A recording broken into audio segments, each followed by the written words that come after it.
ఇప్పటి వరకు మనం వ్రతాన్ని తెలుసుకున్నాం, వ్రత విధానం తెలుసుకున్న వెంటనే చేసేసాం. ఈసారి వ్రతాన్ని కొంచెం ఆలస్యంగా చేసాం, కానీ చేసాం.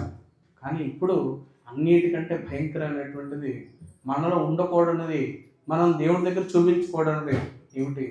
మద మాత్సర్యాలు. ఇప్పుడు మాటలు చెప్పాలంటే అందరూ ఈగో యాటిట్యూడ్ అంటారు. నీకేంట్రా ఎంత ఈగో, నీకేంట్రా ఎంత యాటిట్యూడ్ అంటూ ఉంటారు. మరి అలాంటి ప్రవర్తన దేవుడి దగ్గర అస్సలు కూడదంటే కూడనటువంటి పనులు కొన్ని ఉన్నాయి.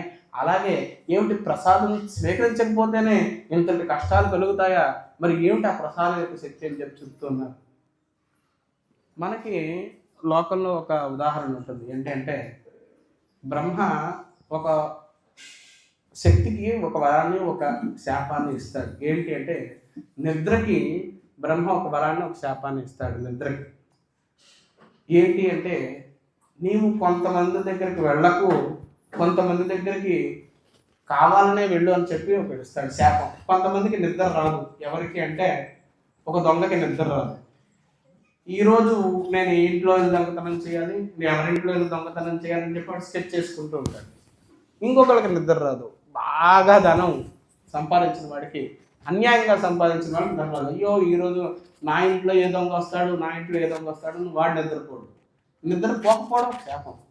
నిద్ర కొంతమంది దగ్గరికి కావాలని వెళ్తూ ఉంటుంది. అది నిద్రకి ఇచ్చినటువంటి వరం మనం కూడా ఏంటంటే బహిరంగ సభల దగ్గర, అంటే పైన ఉన్నటువంటి వాడు చెప్తూ ఉంటాడు ఏదో ఒక విషయాన్ని, అది దైవానికి సంబంధించినటువంటిది ఏదైనా సంబంధించు చెప్తూ ఉంటే కింద ఉన్నటువంటి వాళ్ళు ఇలా తూగిపోతూ ఉంటారు అటు ఇటు.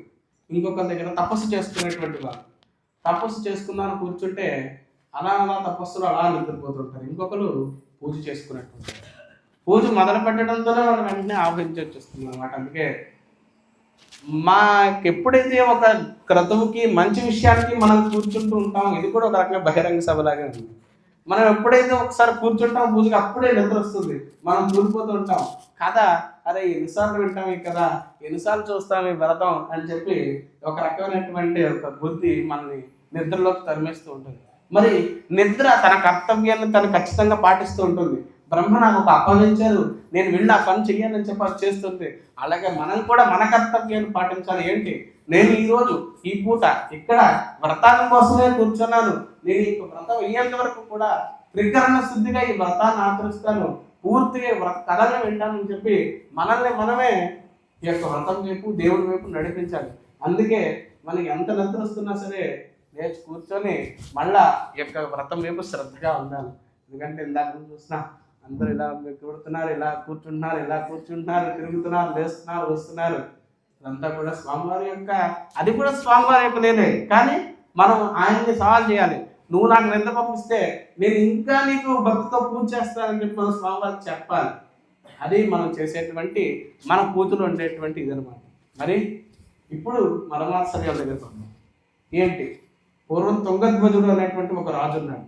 ఆయన ఏం చేస్తాడంటే ప్రజలందరినీ కూడా చాలా సుభిక్షంగా చూసుకుంటూ ఉంటాడు, అందరినీ కూడా కన్నబిడ్డల వల్లే చూసుకుంటూ ఉంటాడు, అందరినీ కూడా ఎటువంటి ఇబ్బంది లేకుండా చూసుకుంటూ ఉంటాడు.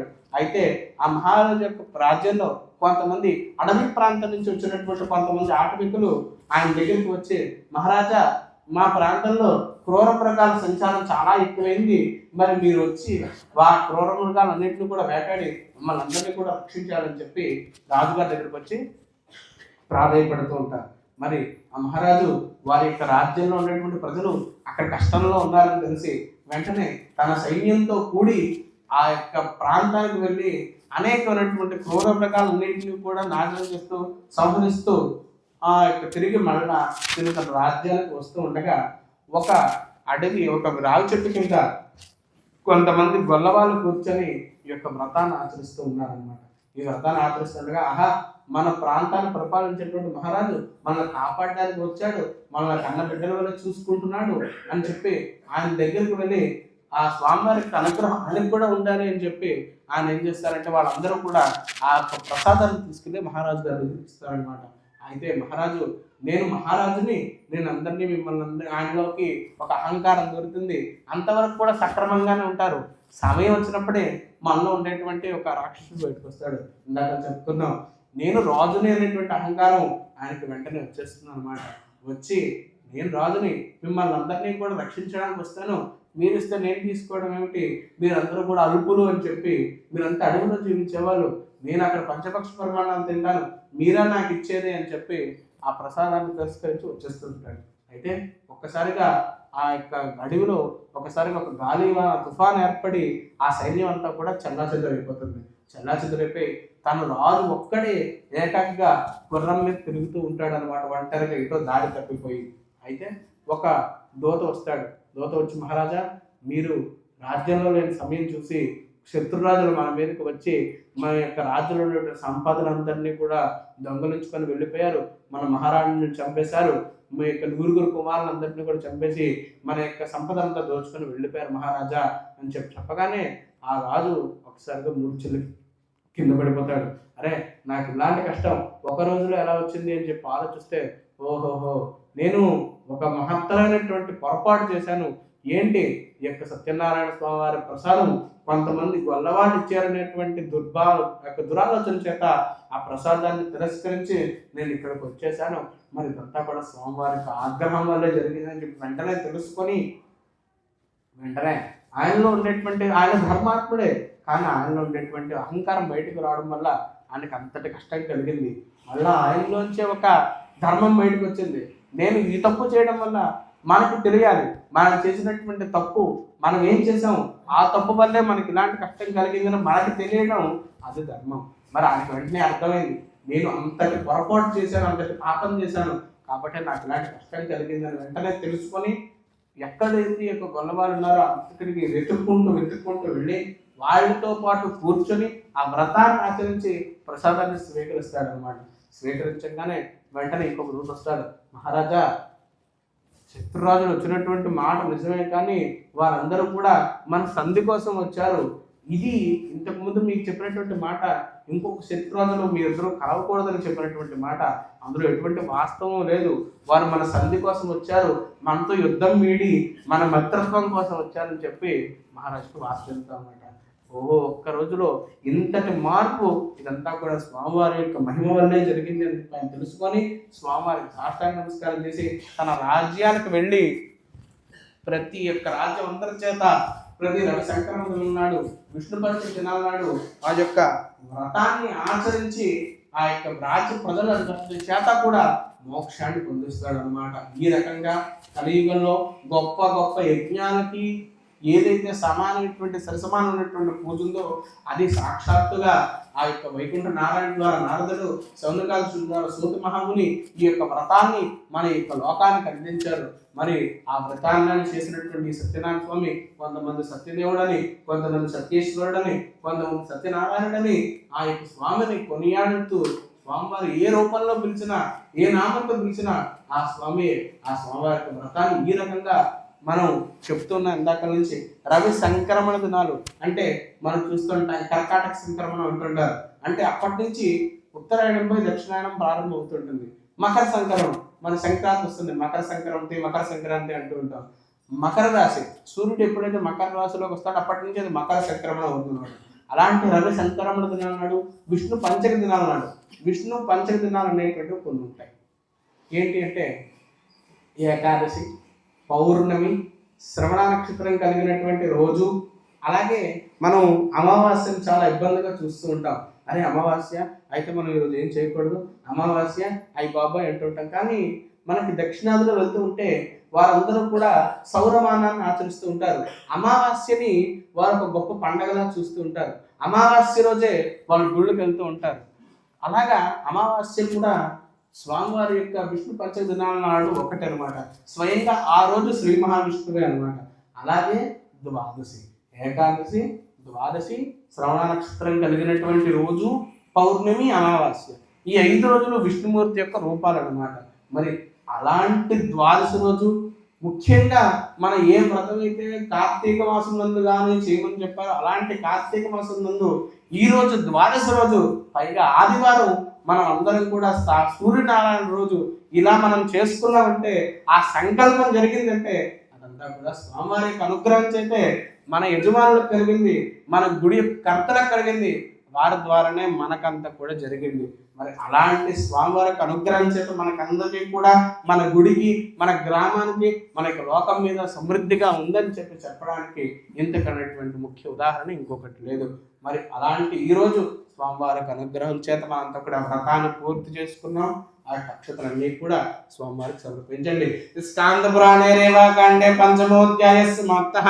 ఓం కేశవాయ నమః, నారాయణాయ నమః, మాధవాయ నమః, గోవిందాయ నమః, విష్ణవే నమః, మధుసూదనాయ నమః, త్రివిక్రమాయ నమః, వామనాయ నమః, శ్రీధరాయ నమః, ఋషికేశాయ నమః, పద్మనాభాయ నమః, దామోదరాయ నమః, సంకర్షణాయ నమః, వాసుదేవాయ ప్రద్యుమ్నానంద పురుషోత్తమ అదోక్ష జనార్దన అచ్యుత జనార్దన ఉపేంద్ర హరయే శ్రీకృష్ణాయ నమః.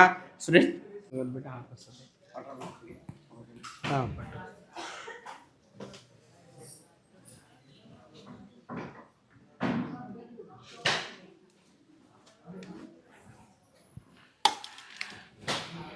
सम्राजञ्च विराजञ्च अभिश्रेर्याचनो गृहे लक्ष्मी राष्ट्रस्य यामकेतजा मासकं सृजामसे.